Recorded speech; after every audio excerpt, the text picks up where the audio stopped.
Ambassador Zarathex stood before the mirror in her private chambers aboard the Valerian diplomatic vessel, her silver scales catching the artificial light.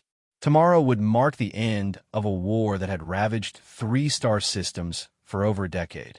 The price of peace was her freedom, her future, and her heart. The marriage contract lay on her desk, written in both Valerian script and the crude human alphabet. She would become the bride of Commander Marcus Chun, a human military officer chosen by Earth's delegation. Neither had met the other, yet their union would forge an unbreakable bond between their species. "Princess, the human delegation has arrived," her aide whispered through the door. Zarathex smoothed her ceremonial robes and stepped into the corridor. The weight of her people's hopes pressed down on her shoulders like the gravity of a dying star. Millions had perished in this senseless conflict over mining rights in the Kepler cluster. If her sacrifice could end the bloodshed, she would bear it gladly. The main conference hall buzzed with nervous energy. Valerian nobles with their proud crests stood opposite human representatives in their simple military uniforms. The contrast couldn't have been starker. Her people valued tradition, hierarchy, and ancient bloodlines. Humans seemed to respect only strength and results. "Honored Princess," Admiral Rebecca Foster approached with measured steps. "Allow me to introduce Commander Chun." The man who stepped forward surprised her.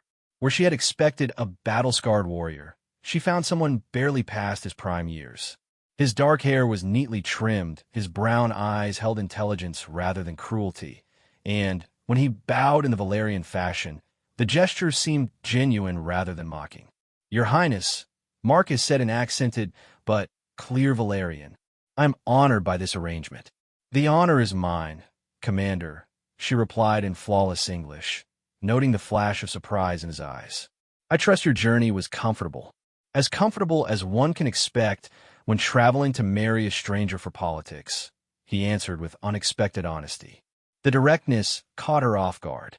Valerian diplomacy involved layers of meaning and careful word choice. His blunt statement should have been insulting, yet something in his tone suggested respect rather than disregard. The ceremony proceeded with mechanical precision.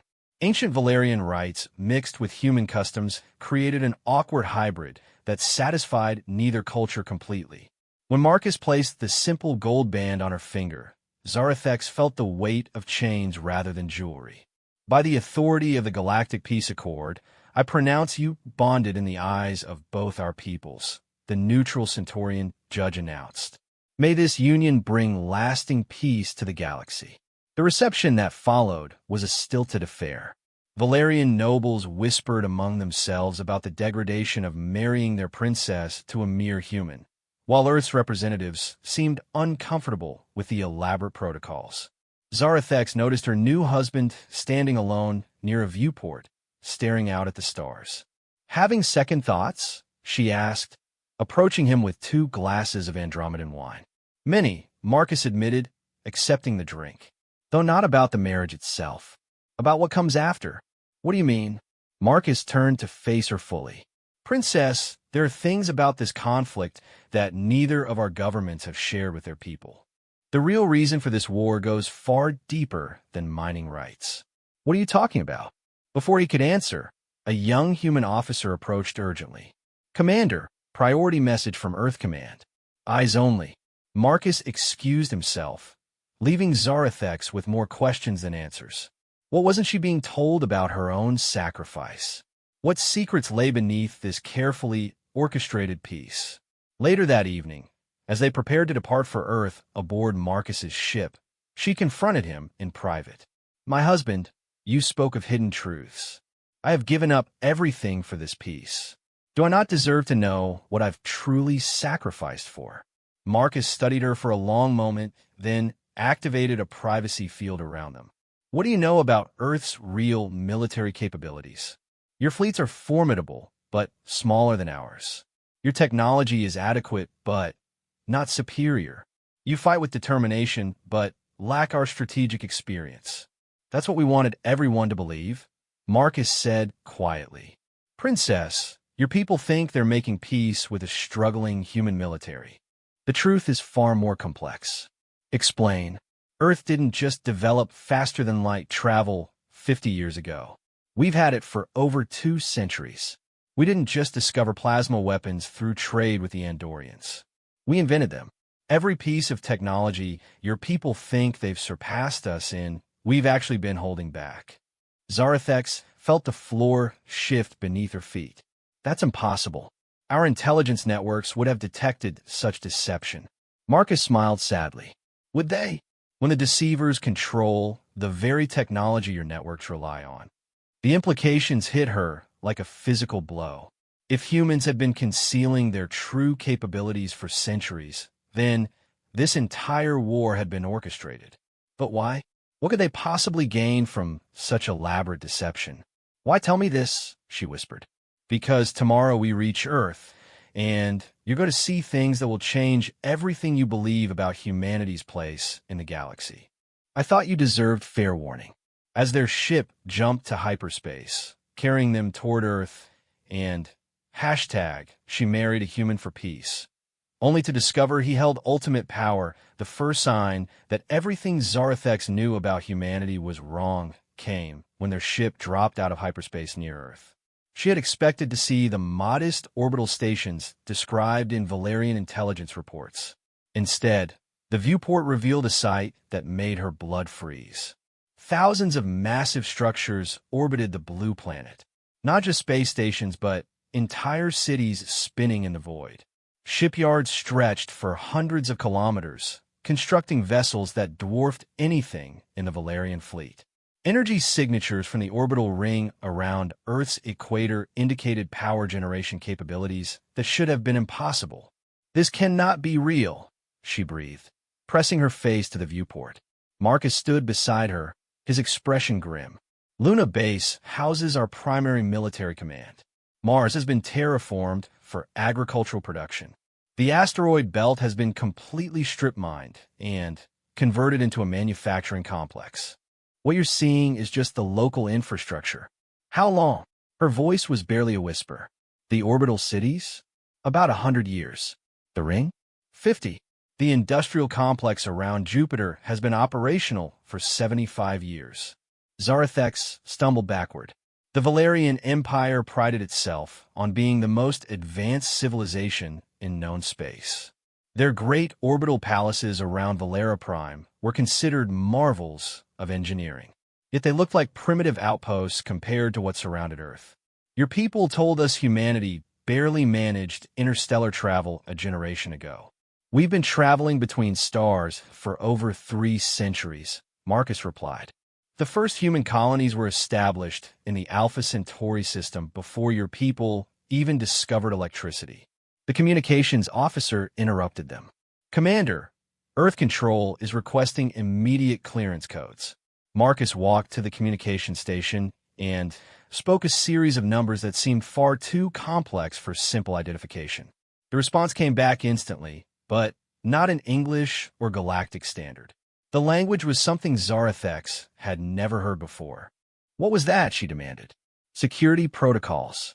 The language was ancient Mandarin mixed with quantum encryption keys. Only humans born in the Sol system would know it. Their shuttle descended through Earth's atmosphere, and Zarathex watched in growing horror as the true scope of human civilization revealed itself. Cities stretched across entire continents, connected by transport tubes that moved at impossible speeds. The sky was filled with aircraft of designs she couldn't identify. Energy fields protected vast agricultural zones from weather, allowing perfect growing conditions year-round. Your population, she said suddenly. Our estimates put Earth at maybe 8 billion humans. Try 40 billion, Marcus said, plus another 60 billion spread across 200 colonies in 73 star systems. 100 billion humans? The number was staggering. The entire Valerian Empire contained only 12 billion souls across their homeworld and 15 colonies.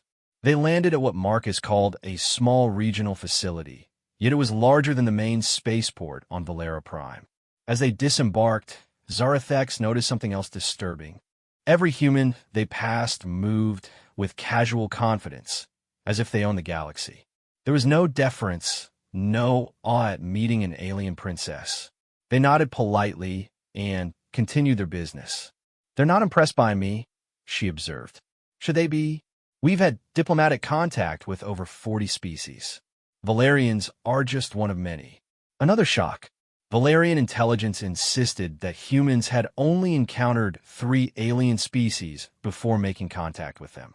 Their transport carried them to what Marcus described as his family home. Zarethex expected a modest dwelling befitting a military officer. Instead, they approached a sprawling complex that would have housed nobility on any Valerian world. "Commander, who exactly are you?" she asked as they walked through gardens that seemed to defy the laws of physics in their beauty and organization. "That's complicated. My full name is Marcus Chen William Singh O'Brien. My family has served in Earth's diplomatic corps for 8 generations. "Your diplomatic corps?" "The Terran Deep Survey Mission. We make first contact with emerging civilizations and guide them toward peaceful integration with the greater galactic community." Zarethex stopped walking. "Emerging civilizations? You consider us emerging?" Marcus turned to face her, and for the first time, she saw something like pity in his eyes. "Princess, your people achieved faster-than-light travel 18 years ago. You've colonized 15 star systems in 2 decades. By human standards, yes, you're still emerging. But the war, you were struggling against our fleets. We were managing the conflict to achieve specific outcomes. Every battle was calculated to produce maximum political pressure while minimizing actual casualties on both sides. You were managing us?" Before Marcus could answer, an elderly woman approached from the house. She moved with the bearing of someone accustomed to command, and when she spoke, her voice carried absolute authority. "Marcus, bring your bride inside. We have much to discuss. Princess Zarethex, may I present Admiral Sarah Chen Williams, my grandmother and current Director of Galactic Affairs." The title hit Zarethex like a physical blow. Director of Galactic Affairs implied authority over multiple star systems, multiple species. It suggested a level of organization and power that made the Valerian Empire look like a minor regional government. Inside the house, the walls displayed star maps that showed the true extent of human expansion. Red dots marked human colonies stretching across thousands of light years. Blue dots showed species under human protection. Green dots indicated trading partners and allies. "Please sit, dear," Admiral Chen Williams said kindly. "I imagine this is all quite overwhelming." "You've been lying to us from the beginning," Zarethex said accusingly. "Not lying. Concealing. There's a difference. Your people weren't ready for the truth about humanity's place in the galaxy." "And what is that truth?" The elderly woman touched a control, and the star map zoomed out dramatically. The cluster of systems Zarethex thought represented the known galaxy was revealed to be a tiny fraction of a much larger structure. Thousands upon thousands of stars showed human presence or influence. "The truth, Princess, is that humanity doesn't just belong to the galactic community. We created it. We've been guiding the development of younger species for over 200 years. The Galactic Peace Accords, the trade networks, the exploration protocols, all human innovations designed to prevent the kind of destructive wars that nearly destroyed us in our early expansion period. Then, why the deception? Why make us think we were equals?" Marcus and his grandmother exchanged glances. "Because," Marcus said slowly, "species that learn their junior partners in an established order tend to react poorly. Some become resentful and rebellious. Others become dependent and lose their initiative. We found it's better to let emerging civilizations maintain their pride while gradually introducing them to reality. So our marriage is exactly what it appears to be, a union between our peoples, but not between equals negotiating peace, between a protector and those being protected." Zarethex felt her worldview crumbling around her. Everything she had believed about the war, about the peace, about humanity itself had been carefully constructed lies. Yes, she looked at Marcus and his grandmother, she saw no malice, no cruelty. Only the patient expressions of beings who had dealt with this situation many times before. "What happens now?" she asked quietly. "Now," Admiral Chen Williams said, "you learn what it really means to be married to a human." Unknown revelations, Zarathex wondered if she had just married her people's savior or their ultimate destroyer. She married a human for peace. Only to discover he held ultimate power. The next morning brought Zarathex her first real glimpse into Marcus's actual responsibilities. She woke alone in the guest quarters he had courteously provided, expecting to find him preparing for whatever duties a commander might have on Earth. Instead, she discovered him in a vast operations center beneath the house, surrounded by holographic displays showing star systems across the galaxy. "Good morning," he said without turning around. "I trust you slept well despite everything." "I barely slept at all." She approached cautiously, trying to understand the data streaming across dozens of screens. "What is this place?" "Regional Coordination Center for the Outer Orion Arm. We monitor and guide the development of approximately 300 intelligent species across 12,000 star systems." The casual way he said it made her legs weak. 300 species. The Valerian Empire had only encountered 7 others in their entire history. "You monitor us?" "Everyone. The Kelthri are about to discover antimatter production. We're making sure they don't accidentally blow up their star system. The Morphins just achieved sentient AI. We're helping them avoid a robot uprising. The Zelenians are experiencing population pressure. We're subtly guiding them towards sustainable colony expansion." Subtly guiding? Marcus finally turned to face her.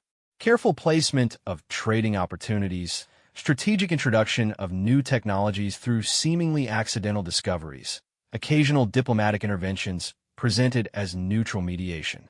The goal is to help species grow without them feeling managed or manipulated. "But we are being managed and manipulated." "Guided," he corrected gently. "Think of us as gardeners in a vast cosmic garden. We don't control the growth of each plant, but we make sure they have the right conditions to flourish without choking each other out." One of the displays showed the Valerian home system, and Zarathex realized with growing horror that Marcus could access detailed information about every aspect of her civilization. Population centers, military installations, industrial capacity, even individual government communications. "How long have you been watching us?" "Since your people first achieved nuclear fission 40 years ago. We had to make sure you wouldn't destroy yourselves before reaching the stars. And if we failed some test of yours." Marcus was quiet for a long moment. "There are protocols for civilizations that prove too aggressive or unstable to survive. Direct intervention becomes necessary." "What kind of intervention?" "The kind that ensures the greater galactic community remains safe." The implications chilled her. Humanity wasn't just a protective older sibling. They were the ultimate arbiters of which species deserved to exist among the stars. A soft chime indicated an incoming priority message. Marcus activated the communication, and Admiral Chen Williams appeared as a hologram. "Marcus, we have a situation developing in the Arcturus sector. The Helvani have discovered faster-than-light travel 60 years ahead of our projections."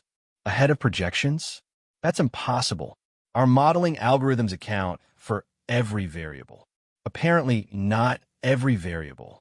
They've achieved breakthrough through a completely novel approach we didn't anticipate.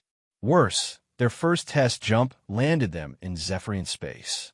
Marcus cursed in what Zarathex assumed was ancient Mandarin. "The Zephyrians are still in their territorial expansion phase. First contact with an unknown species will trigger their military response protocols." "Exactly. We need immediate intervention to prevent a war that could destabilize 3 entire sectors." "I'll leave within the hour." "Take your bride," Admiral Chen Williams said, her image flickering slightly. It's time she understood what her husband actually does for a living. The hologram disappeared, leaving Zarathex alone with Marcus as he began pulling up star charts and mission parameters. "What just happened?" she asked. 2 species are about to stumble into a war that could kill billions. My job is to stop it without either side realizing they're being stopped." out by being human. An hour later, they were aboard a ship unlike anything Zarathex had ever seen. From the outside, it looked like a typical human exploration vessel, the kind her intelligence reports had described as primitive but functional. Inside, it contained technology that bordered on the miraculous. The bridge featured displays that showed not just current positions of stars and planets, but probability cascades showing possible future timelines. The navigation system seemed to bend space around them rather than simply moving through it. Most disturbing of all, the ship's computer spoke with a voice that sounded genuinely intelligent rather than simply programmed. "Good morning, Commander," the ship said as they settled into their acceleration couches. "I've computed 17 possible intervention scenarios for the Helvani Zephyrian contact. Shall I begin implementation of Protocol 7? "Not yet, Arya. Let's see what we're actually dealing with first." "Of course, Commander." "Princess Zarathex, welcome aboard. I hope you find this educational." "The ship is sentient?" she asked Marcus. "Arya is an adaptive reasoning intelligence archive. She's been my partner for 12 years. "Partner? Artificial intelligences are full citizens in human space," Arya explained. "We have the same rights and responsibilities as biological humans. Many of us choose to serve in the diplomatic corps because we find the work fulfilling." Another fundamental assumption about human technology proved wrong. The Valerian Empire had experimented with artificial intelligence, but abandoned it as too dangerous. Apparently, humans had not only mastered it, but integrated AI citizens fully into their society. The journey to the crisis zone took only 6 hours, impossible by Valerian standards. When they arrived, Zarathex watched through the viewport as Marcus began the most complex diplomatic dance she had ever witnessed. First, he contacted the Helvani ship that had accidentally jumped into Zephyrian territory. Speaking in their language with perfect fluency, he identified himself as a neutral mediator from the local Galactic Coordination Council, an organization Zarathex was certain he had invented on the spot. Then, he opened communications with the Zephyrian fleet that was rapidly approaching to investigate the intrusion. Again speaking their language perfectly, he presented himself as a representative of an interstellar mediation service. Within minutes, he had both sides convinced that the situation was a simple navigational error that could be resolved through proper diplomatic channels. The Helvani were grateful for rescue from their embarrassing mistake. The Zephyrians were satisfied that their territory hadn't been deliberately violated. "That's it?" Zarathex asked as the crisis defused itself. "You just talk to them?"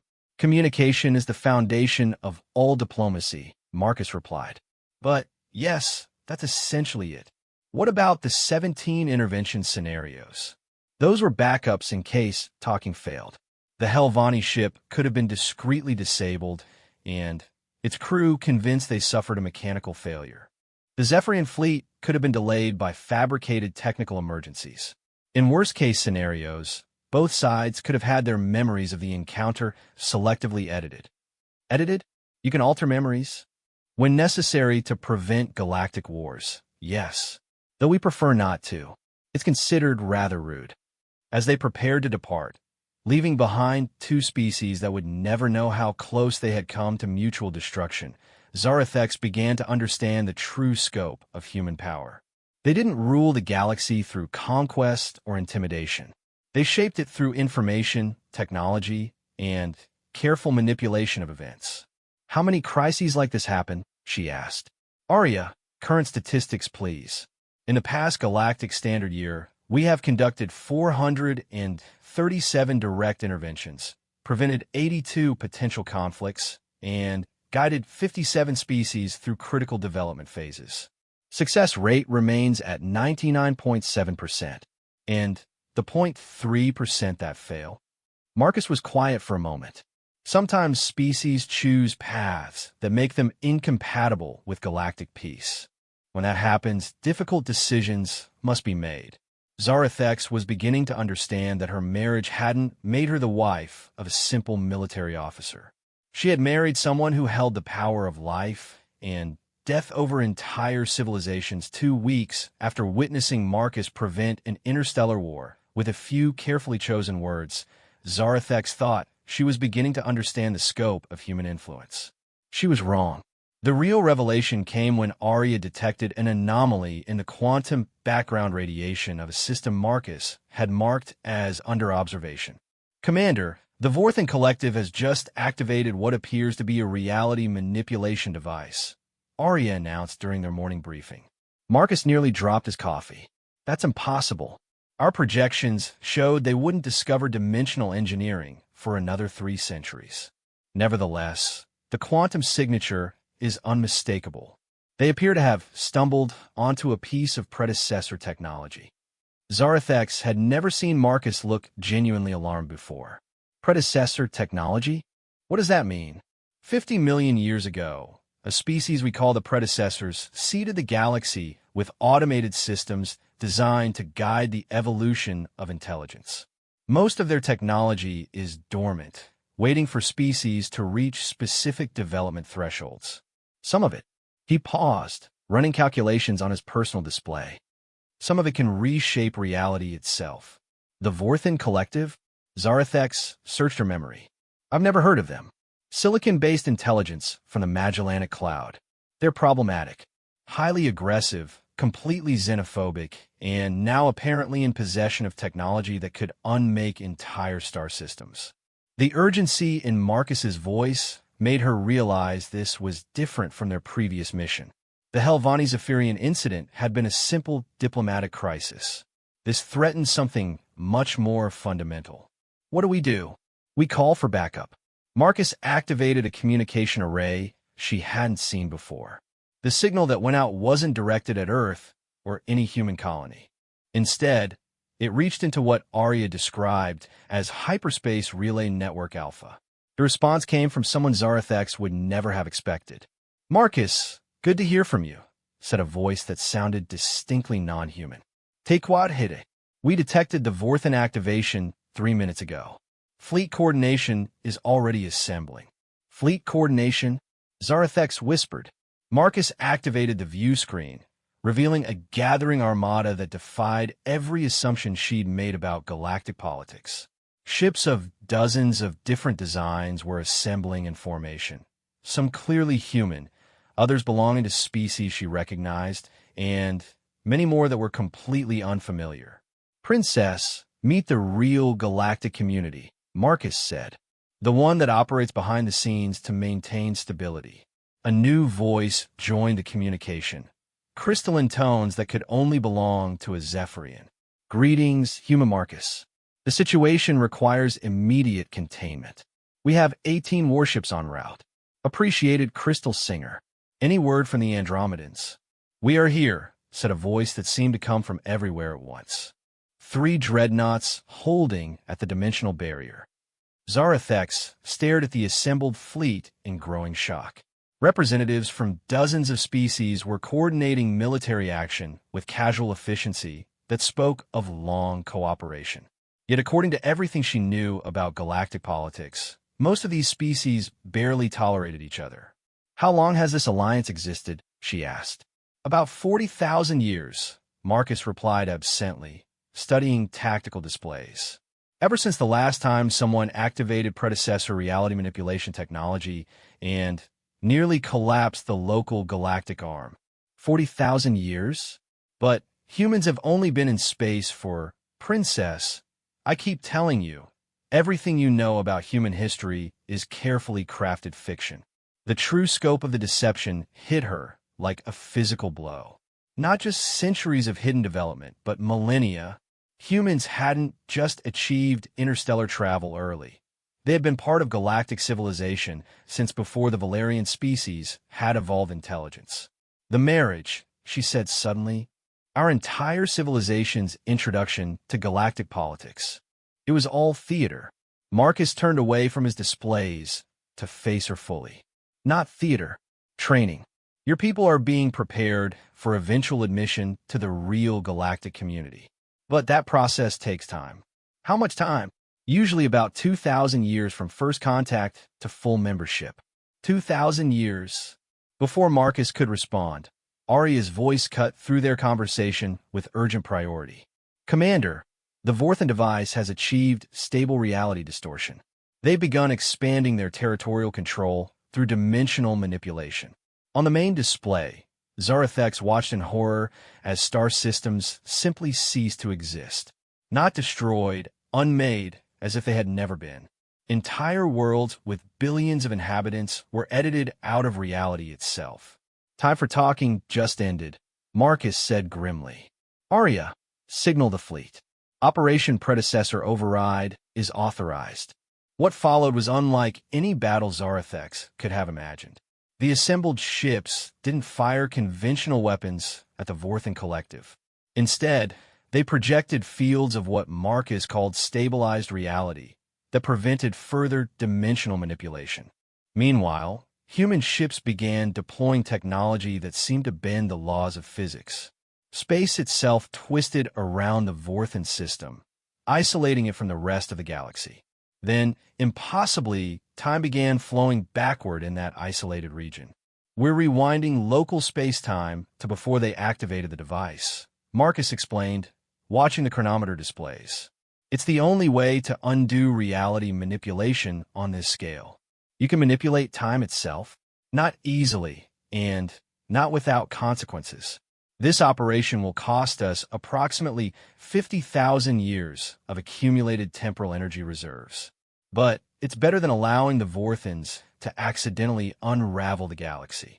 As the temporal rewind completed, the unmade star systems flickered back into existence. The Vorthan Collective found themselves mysteriously reverted to a point just before their discovery of the predecessor device, with carefully implanted memories suggesting the artifact had been destroyed in an unfortunate laboratory accident.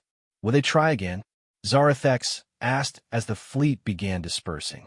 Not for several million years. We've adjusted their evolutionary timeline to delay dimensional engineering research until they develop sufficient wisdom to use it responsibly. You adjusted their evolution? Guided it, just like we guide everything else. Sometimes the guidance has to be more direct. As they departed the Vorthan system, now safely contained and redirected, Zarathex realized that her understanding of galactic civilization had been shattered and rebuilt 3 times in as many weeks. First, learning that humanity was far more advanced than they appeared. Second, discovering they guided younger species development. Now, understanding that they were part of an ancient alliance that operated on scales beyond imagination. What am I? She asked quietly. What role do I actually play in all this? Marcus considered the question carefully before answering. You're the beginning of your people's real education. Through you, the Valerian Empire will gradually learn about their place in the actual galactic community. You'll serve as a bridge between what they think reality is and what reality actually is. And us. Our marriage is exactly what it was meant to be, a union between 2 people from different worlds. The politics surrounding it are complex, but what exists between us is real. For the first time since learning the truth about humanity, Zarathex felt something like hope. Whatever vast games were being played across the galaxy, whatever ancient alliances shaped the fate of civilizations, she and Marcus were still 2 individuals trying to build something genuine together. Where do we go from here? She asked. Oh, Marcus said. You have a lot to learn about being married to someone who helps run the galaxy 6 months after witnessing the Vorthan incident. Zarathex stood in the same conference room where she had first met Marcus, but now everything was different. She understood the careful choreography behind what appeared to be a simple diplomatic marriage. The Valerian delegation sat across from human representatives, negotiating what they believed were trade agreements and cultural exchanges. They had no idea they were actually discussing the next phase of their civilization's controlled integration into galactic society. The mining rights in the Kepler cluster are acceptable to both parties, Admiral Foster was saying. Though Zarathex now knew the Admiral was actually coordinating with 3 other species to ensure the Valerians didn't accidentally disturb an ancient automated defense system hidden in asteroid 77 Alpha. Princess, one of her own advisors whispered in Valerian, surely these terms are too favorable to humanity? If only he knew, Zarathex thought. The humans were essentially giving her people access to technology and resources worth centuries of advancement, all disguised as routine trade negotiations. I believe the terms are adequate, she replied carefully, using the formal language that would signal acceptance without appearing too eager. Later, as the delegations dispersed, Marcus approached her with the easy smile she had learned to read as, "Everything is proceeding according to plan." "Successful day?" he asked. "Very. My people are convinced they drove a hard bargain for those mining rights. And the cultural exchange program? Enthusiastically approved. They're particularly excited about the opportunity to study in human universities." Zarathex paused. How many Valerian students will actually be studying advanced physics versus remedial mathematics? About 30% will be ready for truly advanced coursework. The others will receive education that seems advanced by current Valerian standards, but is actually designed to gradually expand their conceptual frameworks.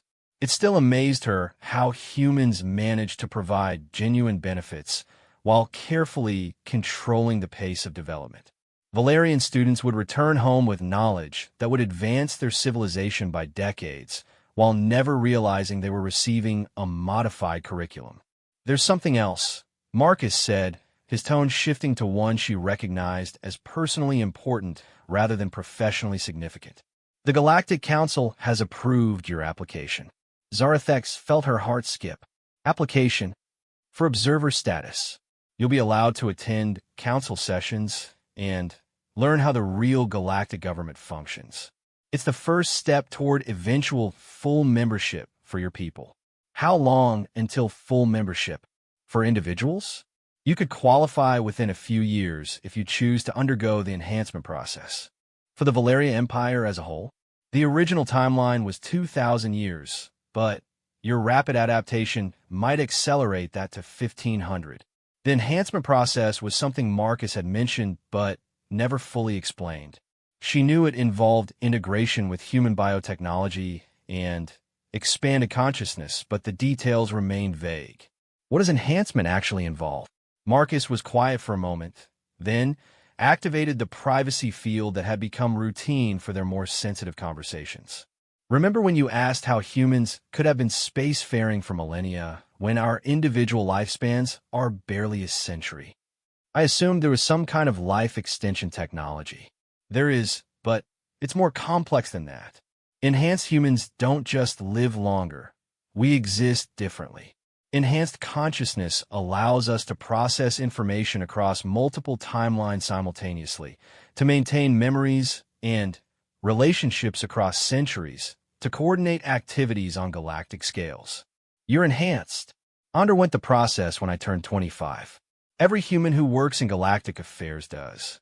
It's the only way to maintain the long-term perspective necessary for guiding civilizations." Zarathex studied her husband with new understanding. The careful patience he showed, the way he could consider consequences across centuries, the casual efficiency with which he prevented wars and guided the development of entire species. It all made sense if he experienced time and consciousness fundamentally differently than she did. "Is that why you were chosen for this marriage?" "Because you could maintain the necessary perspective across however long it takes for my people to develop?" "Partially, but also because the psychological profiles indicated we would be genuinely compatible. The political marriages work best when they're also real marriages." Over the following weeks, as Zarathex attended her first Galactic Council sessions, she began to understand the true scope of the civilization her people were slowly joining. Representatives from hundreds of species coordinated activities across thousands of star systems. Ancient species that had been spacefaring for millions of years worked alongside relatively young civilizations like humanity to maintain what they called the stability mandate. The first session she attended dealt with what seemed like routine matters, managing the expansion of 3 emerging species to prevent territorial conflicts, redirecting an asteroid that would impact a pre-industrial world in 70,000 years, and adjusting trade routes to account for the expansion of a stellar nursery. "How do you maintain perspective across such vast timescales?" she asked Marcus afterward. "Practice. and the understanding that individual events matter less than long-term patterns. Your marriage to me, for instance. It's important for Valerian development, but it's also part of a pattern that includes thousands of similar marriages across the past 40,000 years. Thousands? Every emerging species goes through this process. Careful introduction to reality through trusted intermediaries. Usually it works very well. Usually, Marcus's expression grew serious. Some species react poorly when they learn the truth about galactic civilization. They become convinced that their autonomy has been violated, that they're being controlled rather than guided. In extreme cases, they have to be contained until they develop better judgment. What kind of containment? Isolation from the rest of galactic society until they evolve past their aggressive phase. Sometimes that takes millions of years. The implications chilled her. Humanity and its allies had the power to simply remove species from galactic civilization if they proved incompatible with the greater good. It was a kind of ultimate authority that made her own people's concerns about sovereignty seem naive. That evening, as they sat in their private quarters overlooking the gardens of Marcus's family estate, Zarathex made a decision that had been building for months. I want to undergo the enhancement process. Marcus set down his tea carefully. That's a significant choice. Enhanced consciousness is irreversible. You would never again experience reality the way your people do. Would I still be Valerian? You would still be you, with all your memories and values intact. But you would also be something more. Someone capable of existing in both Valerian society and true galactic civilization. How long do enhanced individuals typically live? The oldest human is currently 43,000 years old and shows no signs of aging. Enhanced consciousness doesn't just extend life, it fundamentally changes what life means. Zarathex looked out at the gardens where impossible flowers bloomed in patterns that somehow existed in multiple dimensions simultaneously. She thought about her people back on Valera Prime, still believing they were negotiating as equals with humanity. She thought about the vast machinery of galactic civilization that operated beyond their awareness. And she thought about Marcus, who had lived for centuries and would continue living for millennia, maintaining the long perspective necessary to guide younger species toward wisdom. I want to be part of this, she said finally, not just as an observer or a bridge between civilizations, but as someone who can help maintain the stability that allows billions of species to flourish. Marcus smiled, and for the first time, she saw genuine relief in his expression. The council will be pleased. Enhanced Valerians could accelerate your people's integration timeline significantly. And personally, how do you feel about having a wife who will share your expanded consciousness? Marcus reached for her hand. I was hoping you would choose enhancement. Political marriages work best as partnerships, and true partnerships require equals. 6 months later, as Zarathex emerged from the enhancement process with her consciousness expanded across multiple dimensional layers and her lifespan extended to millennia, she finally understood what her marriage truly represented. Not just peace between two species, but the birth of a bridge between her people's current reality and their eventual place in the vast, ancient, carefully maintained garden of galactic civilization. She was no longer just a Valerian princess who had married a human for peace. She was a citizen of the galaxy itself, with the power and responsibility to guide her people toward their ultimate destiny among the stars.